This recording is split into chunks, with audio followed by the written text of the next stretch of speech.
Imagine a hidden trade route suddenly pulsing with billions of dollars worth of goods, an economic lifeline that few outside the world of logistics have ever heard of, yet one that is quietly transforming the way nations connect and do business. This is more than just a shortcut.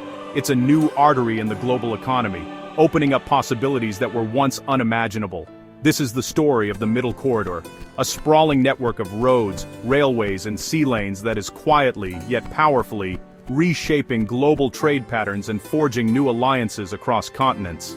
Once a forgotten line on the map, the Middle Corridor has emerged as a vital link connecting East and West, bypassing traditional routes through Russia and offering a faster, more secure alternative for moving goods. In just a few short years, its significance has exploded.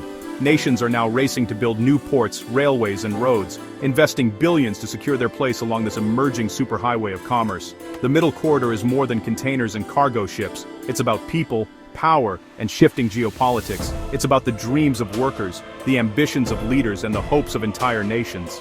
This modern Silk Road revives ancient connections, breathing new life into lands that were once the beating heart of global commerce and now stand poised to reclaim their place on the world stage. Countries like Kazakhstan, Azerbaijan, and Georgia are betting their futures on this route, hoping to transform their economies and become indispensable links in the global supply chain. The corridor is a testament to human ingenuity and determination, overcoming immense logistical and geographic challenges to connect continents and cultures in ways never seen before. As we explore the Middle Corridor, we'll see how it's not just moving goods, but also ideas, influence, and the promise of a more interconnected future for millions.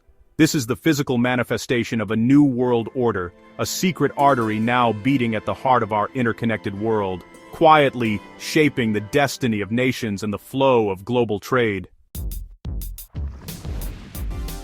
The Middle Corridor's rise began with crisis. In a world where global trade seemed predictable, a sudden shock sent ripples across continents. Before 2022, Eurasian trade flowed mainly through Russia's northern corridor. This route was the backbone of overland commerce between China and Europe, handling vast volumes of goods every year. It was efficient and reliable, until sanctions on Russia made it a no-go zone for many companies. Suddenly, what was once a trusted path became fraught with uncertainty and risk. Insurers pulled out, banks hesitated, and cargo risked being stranded. The entire logistics network was thrown into disarray, leaving businesses scrambling for alternatives. The world needed a new way to move goods from China to Europe. Fast. Every day of delay meant mounting costs and growing uncertainty for global supply chains. Enter the Middle Corridor, a southerly route long considered a backup, now thrust into the spotlight. This path, stretching through Central Asia and the Caucasus, offered a lifeline. Governments and logistics firms scrambled to reroute cargo, turning a trickle into a flood almost overnight.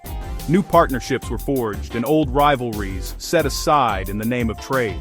Ports on the Caspian Sea were overwhelmed, border crossings jammed, and the corridor's traffic surged by hundreds of %. Infrastructure strained under the pressure, but the flow kept growing. What was once a theoretical alternative became a vital, living trade route. The Middle Corridor was no longer just a line on a map. It was a bustling artery of commerce. The crisis forced a rapid pivot, unlocking new opportunities for countries along the path. Investments poured in, and regional cooperation reached new heights. The Middle Corridor was reborn from necessity, transforming Eurasian commerce in months.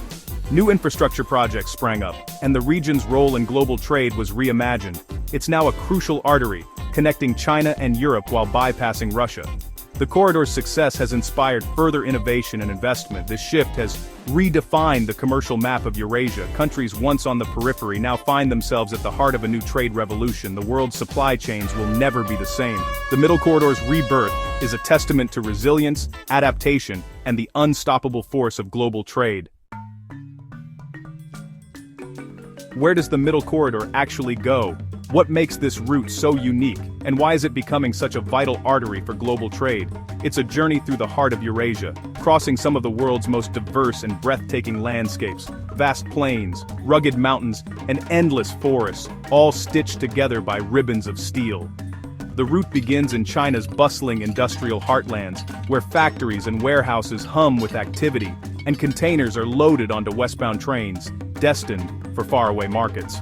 These trains thunder across Kazakhstan's vast open steppes, covering thousands of kilometers through grasslands that seem to stretch to the horizon. Eventually, the journey reaches the shores of the Caspian Sea, a shimmering inland sea that marks a dramatic change in the landscape and the mode of transport. At the port city of Aktau, trains are carefully rolled onto massive ferries, embarking on a unique inland sea crossing to Baku, Azerbaijan, a logistical feat in itself. From Baku, cargo continues its journey by rail, winding through Azerbaijan and Georgia, passing through the dramatic peaks and valleys of the Caucasus Mountains, where engineering and nature meet.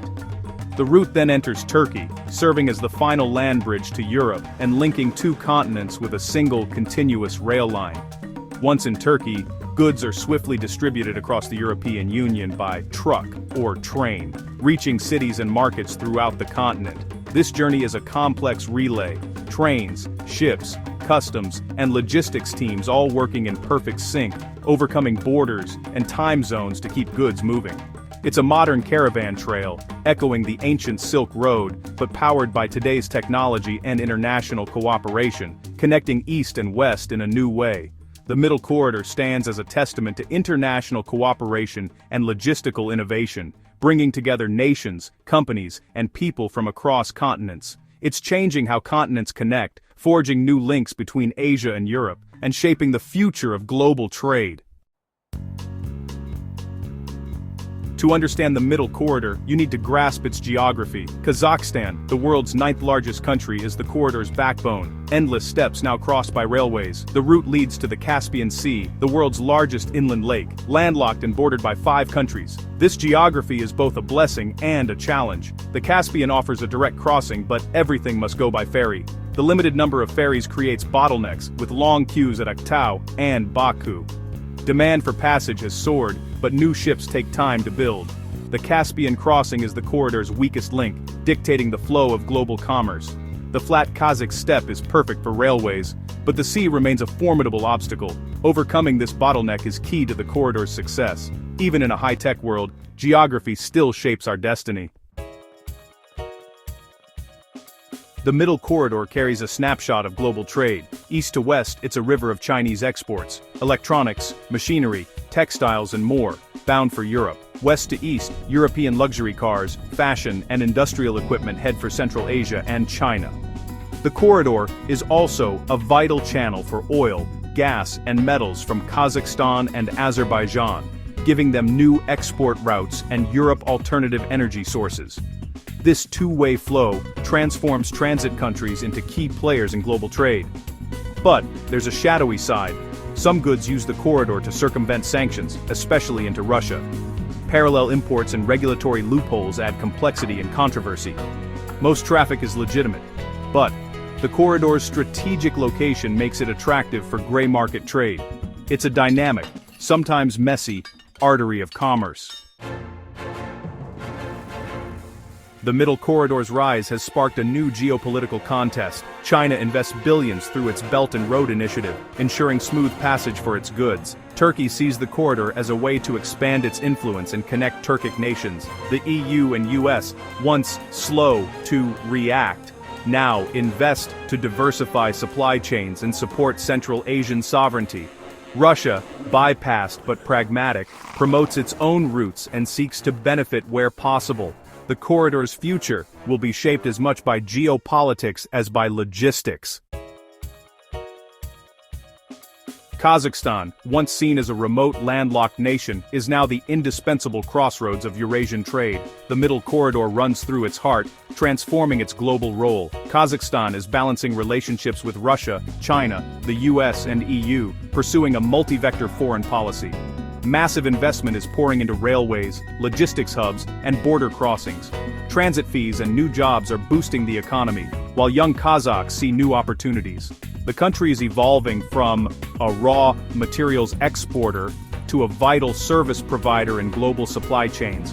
But with opportunity comes pressure from powerful neighbors and the need for sustainable growth. Kazakhstan must ensure the corridor's benefits reach its people and protect its sovereignty.